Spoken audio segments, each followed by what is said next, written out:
આ જુઓ, આ ઉત્તર ભારત છે અને અત્યારે એપ્રિલ મે મહિનો ચાલી રહ્યો છે. આ માત્ર વરસાદ નથી પડી રહ્યો, કરા પડી રહ્યા છે. વરસાદ તો સવારથી જ પડતો હતો, પણ છેલ્લા અડધા કલાકમાં જોરદાર કરા પડ્યા છે. આ ઉત્તર ભારત છે અને આ એ સમય છે જ્યારે ખેતરોમાં ઘઉં તૈયાર ઊભા હોય છે. એપ્રિલ મેમાં આ જુઓ, આ બધું ખેતરો પર પણ વરસી રહ્યું હશે. આ જુઓ અહીં, અને કાં તો ઘઉં ઊભા હોય છે અથવા હમણાં જ કાપ્યા હોય છે અને હવે એ ઘઉં ખરાબ થઈ જશે. અનાજની ગુણવત્તા ઘટી જાય છે, પછી તે વેચાશે નહીં. FCI પણ તેમાં રસ ઓછો લેશે અને તેની કિંમતો ઘટી જશે. માણસનું આ ભારે નુકસાન છે.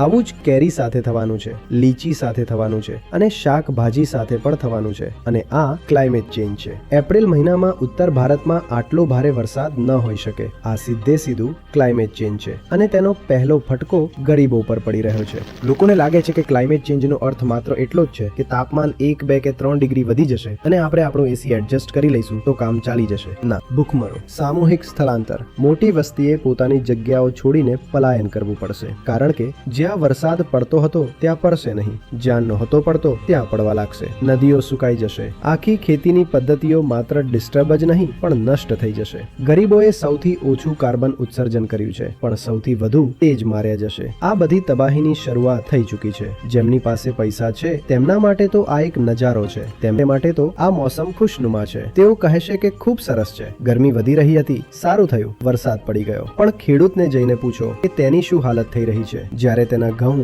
તેની કેરી, તેની લીચી, તેની શાકભાજી અને જે કંઈ પણ તેણે વાવ્યું છે તે બધું બરબાદ થઈ રહ્યું છે. ત્યારે તેને જઈને પૂછો. તેનું પરિણામ કોણ ભોગવી રહ્યું છે? ગરીબ, બાળકો, પ્રાણીઓ, ઝાડછોડ અને અન્ય પ્રજાતિઓ. આ પર્યાવરણીય અન્યાય છે. કુદરતની લાઠી તો બધા પર પડશે, પણ બિચારા પહેલા તે માર્યા જશે જેમનો વાંક સૌથી ઓછો હતો.